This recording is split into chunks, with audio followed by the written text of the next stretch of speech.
Hello friends, good morning. Welcome back to my channel Seema ওয়ার্স ব্লগসে নিয়ে চলে এলাম নিউ ভিডিও। আশা করি তোমরা সবাই ভালো আছো, আমরাও ভালো আছো। তো বাড়ি থেকে হন্তদন্ত সব কাজ কমপ্লিট করে বাইরে বেরিয়ে এসেছি কাজে যাব বলে। হ্যাঁ, জাস্ট 2 জায়গায় কমপ্লিট করে এবার আসছি এই যে আইডিয়ালের পাশে। তো এখানেও কাজ শেষ হয়ে গেছে আমার। এখন যাব আমি নিউ টাউনে। তো নিউ টাউনে যাব, যে প্রথমে চিনার পার্কে আসতে হয়েছিল আমার। এসে তারপরে যাব নিউ টাউনে বিশ্ব বাংলা গেটে। তো এখানে এসে বাসে করেই এসেছিলাম। নেমেছি, নেমে রাস্তা ক্রস করতে পারছি না, এত ভিড় আর জ্যাম ছিল। যাই হোক করে এসে পড়লাম। এসে আমি অটোতে উঠে বসেছিলাম। তো দেখো অবস্থাটা দেখো, সব সময় এখানে জ্যাম থাকে, ভালো লাগে না একেবারে। তো আমি এসে অটোতে বসেছিলাম। আমি একাই উঠেছিলাম, তখন আর কেউ উঠিনি। তারপরে আস্তে আস্তে লোক সব ভরে গেল 5-10 মিনিটের মধ্যে। তারপরে আমরা বেরিয়ে গেলাম। তো আজকে ছিল ভীষণ একটা বাজে পরিবেশ বলতে কুয়াশা ছিল, না রোদ ছিল, না কিছু ছিল, হাওয়াও বইছিল, ঠান্ডা হাওয়া। তো অটোতে যেতে যেতে তোমাদের সঙ্গে একটু ভিডিও করে নিলাম। আমার ভীষণ ভাল লাগে এইসব চারিদিকের দৃশ্য তুলতে, ভিডিও করতে, তোমাদের সঙ্গে শেয়ার করতে ভীষণ ভালো লাগে। কিন্তু আমি পরে গেছিলাম একটা পাতলা সোয়েটার, যেটা খুব ঠান্ডা লাগছিল আমার। তো যেতে যেতে আমার ভীষণ সত্যিই ঠান্ডা লাগছিল, কারণ আমি যেহেতু পাতলা সোয়েটারটা পরে গেছিলাম। কিন্তু কিছু করার ছিল না। তারপরে আবার ধারে বসেছিলাম। তো দেখো দুই দিকের দৃশ্য হালকা করে করে তুলছিলাম। আর এইসব বড় বড় বিল্ডিংগুলো আমার খুব ভালো লাগে তুলতে, কারণ আমি মাসে একবার এইদিকে আসি। তো আসার পরে যেটুকু পারি তোমাদের সঙ্গে শেয়ার করি। তো দেখো বলতে বলতেই এসে গেছিলাম বিশ্ব বাংলা গেটে। তো আমি তার আগে নেমেছিলাম কোথায় বলো তো, ওই যে দিশা আই হসপিটাল আছে না, তো ওই ক্রসিংয়ে নেমেছিলাম। আমার কাস্টমারটা বললো তুমি এখানটায় নামবে দিদি, তারপরে তুমি এখান থেকে জাস্ট 1 মিনিট হেঁটে আসলেই আমার বাড়িতে। তো এখানে দেখো কত সুন্দর ফুল গাছ। সল্টলেকে কি বলো তো, একটা জিনিস খুব আমার ভীষণ ভালো লাগে, পরিবেশটা খুব ঠান্ডা। আর হচ্ছে তোমার চারিদিকে এত সুন্দর ফুল গাছ, কি বলবো। আর ওই যে ডাবওয়ালা দেখছো, ওই ডাবওয়ালার কাছে ডাব খেতে গেছিলাম আমি। একটা ডাব হচ্ছে 80 টাকা 70 টাকা। যে ডাব আমাদের গ্রামে 30 টাকা 20 টাকা 30 টাকা, 20 টাকা 30 টাকা এরকম দাম, সেই ডাব এখানে হচ্ছে 70 টাকা 80 টাকা। আর ওই দেখো পেছনে দিশা আই হসপিটাল। হ্যাঁ, আমি এটা কিন্তু চিনি না। তো আমাকে কাস্টমারটা বললো দিদি এখানটায় নামবে, তাহলে তুমি আমার বাড়িতে 1 মিনিটের মধ্যে পৌঁছাতে পারবে। আর এই দেখো কি ফুল গাছ বলে, ভুলে গেছি আমি এই ফুল। এখন ভীষণ ভুলে যাই, কেন কে জানে, মাথার ব্রেন শর্ট হয়ে যাচ্ছে আমার, সব কিছু ভুলে যাই। তারপর দিশাহারা ধরো রাত্রে বিশেষ করে কোথাও উল্টোডাঙায় নেমেছি। তো সে বিয়ে বাড়ি গেছিলাম, উল্টোডাঙা আসার সময় উল্টোডাঙায় নেমেছি। তো আমি চিনতে পারছি না। ফুটব্রিজের ওপর দিয়ে নেমে এই যে বাস স্ট্যান্ডের এখানে এসছি, বাসে উঠবো, যে আমি গোলমাল করে ফেলছি। আমার বোন বলছে দিদি ঠিকঠাক যাচ্ছিস তো? যাই হোক, তো এখান থেকে ভীষণ ভালো লাগছিল। দেখো বিশ্ব বাংলাটা, এইখানে একবার উঠবো, উঠে খাবো, দেখবো তো কি কেমন খাবার ওখানে। সবাই তো দেখি লাইন দিয়ে খায়। তারপরে আমার হাতে বেশ 10-15 মিনিট টাইম ছিল। তো আমি হাঁটতে হাঁটতে সোজা ওই বিশ্ব বাংলার দিকেই আসছিলাম। এসে দেখছি একটা পার্ক আছে। তো পার্কের ভিতরে প্রচুর লোক দেখছি সব আছে। আর তার ওই পাশে তো সবরা মেলা, সেই মেলায়ও গেছিলাম আমি রাত্রে। তো লোকজন ভর্তি ওখানে আসছিল মেলা দেখতে, জানো তো। আর হচ্ছে এই পার্কের ভিতরেও দেখি লোক। তো যাই হোক, আমার টাইম হয়ে গেছিলো, চলে গেছিলাম কাস্টমারের বাড়ি, ও দোতলায় বিল্ডিং থেকে আমি দেখছিলাম।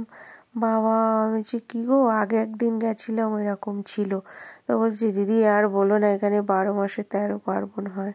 তো আমার কাজও কমপ্লিট হয়ে গেছিলো। তারপরে আমি 7টার সময় ওখান থেকে রওনা দিয়েছি। তো আমার কাস্টমারটা আমাকে বাস স্ট্যান্ডে দিয়ে গেছে, আরও আমাকে চেনাতে চেনাতে নিয়ে আসছিলো, দিদি এই রাস্তা দিয়ে আসবে, তাহলে তোমার অনেক শর্টকাট হবে, ঠিক আছে। আমি বললাম ঠিক আছে। তো আমি যেহেতু অটোতে এসছি না, তো আমার এইটাই মনে হলো সুবিধা। তো ঠিক আছে, চলো নেক্সট টাইম যেদিন আসবো সেই দিন দেখবো যে কীভাবে কোন দিক দিয়ে আসবো না আসবো। তো এদিকে এই মেলাটা ছিল, ও বললো দিদি চলো তুমি মেলায় যদি যাও তাহলে একটু ঘুরে যাও। তা আমি বললাম দেখো এখন রাত হয়ে গেছে, এখন আর যাবো না। তা বারে বারেই দেখছি গেট পড়ছি, অনেকগুলো গেট আছে মেলাটার। তারপরে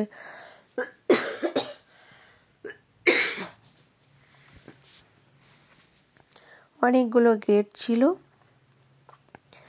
তো একটা দুটো গেট পেরিয়ে লাস্টে যেখান দিয়ে আমি অটোতে উঠবো, অটোর মুখেই দেখে আর একটা গেট আছে। আমি ভাবলাম তাহলে একটু ঘুরেই আসি। ও যখন বললো কি আছে না আছে তাহলে তোমাদের সঙ্গে একটু শেয়ার করতে পারবো। তোমরা যদি আমার ভিডিওটা দেখো তাহলে বুঝতে পারবে এখানে কি আছে না আছে, কি টাইপের জিনিস আছে না আছে। যাই হোক, তো এই যে সৌরা মেলার একটা বড় লাইটের আছে,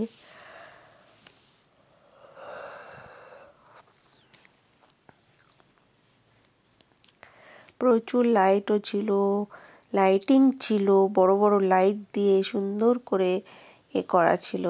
আর ওই দেখেছো বিশ্ব বাংলা গেটের উপরে তোমার হচ্ছে ওই লাইট, যেখানে সব খাওয়া দাওয়া করে ওখানে সব লাইট দিয়ে করা, এই যে বড় তোমার দেয়া রয়েছে বিশ্ব বাংলা এই সবলা মেলা বলে তোমার নেম প্লেট দেয়া রয়েছে। তো আমি এতগুলো গেট পেরিয়ে সামনের দিকে হেঁটেই আসছিলাম, ভাবছিলাম যাবই না, কিন্তু সামনে দেখছি যে আর একটা গেট আছে, ঠিক আছে। তা আমি এই যে ঢুকে গেছিলাম নিউ টাউন মেলা। ঢুকেই দেখছি প্রচুর লোক আছে, অনেক জিনিস আছে। মেলাটা বেশ সুন্দর করেছে, দেখো পুরো এরকম তোমার ডেকোরেশন করেছে, কি সুন্দর ঝুড়ি দিয়ে লাইট করেছে, দেখেছো। আর পুরো ওই যে গ্রাউন্ড করে করে তোমার এরকম কি বলে এটাকে, স্ট্রেস করে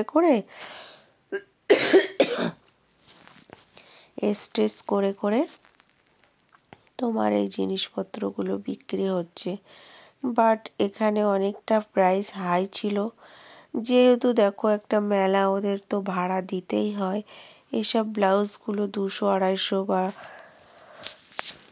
200 টাকা করেই দাম বড় বাজারে। আমি তো কিনে নিয়ে এসছি, আমি জানি। ব্লাউজ পিসগুলো এরকম 300-400 টাকা বলছে কাঁথা স্টিচের, কিন্তু ওগুলো 100 টাকা করে দাম। আর এদিকে দেখো গায়ক রাঘব এসেছিল, তো আমি একটু গানও শুনেছিলাম, কিন্তু ওখানে অনেক লাউড ছিল বলে আমার কপিরাইট পড়ে যাবে বলে আমি ওগুলোকে ভয়েস ওভারে দিয়ে কমপ্লিট করেছি। আর বিভিন্ন টাইপের তবে এই মেলায় কিন্তু তোমার বেশিরভাগ সব কাঁথা স্টিচের সুন্দর হাতের কাজ, এগুলো ইউনিক টাইপের তোমার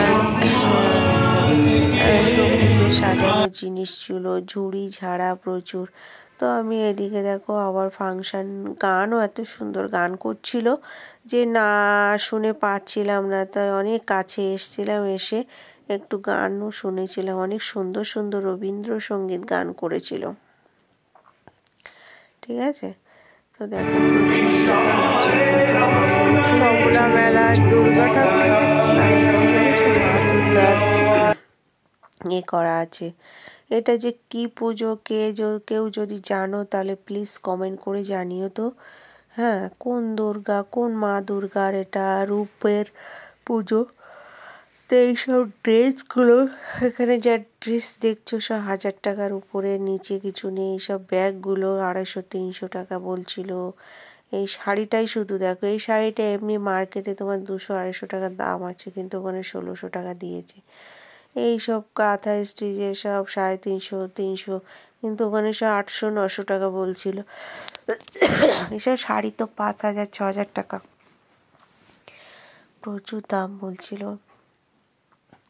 যাই হোক, ওদের তো ভাড়া দিতে হয় পার ডে না, ওই জন্য তো ওদের একটু দামে বিক্রি করতে হয়।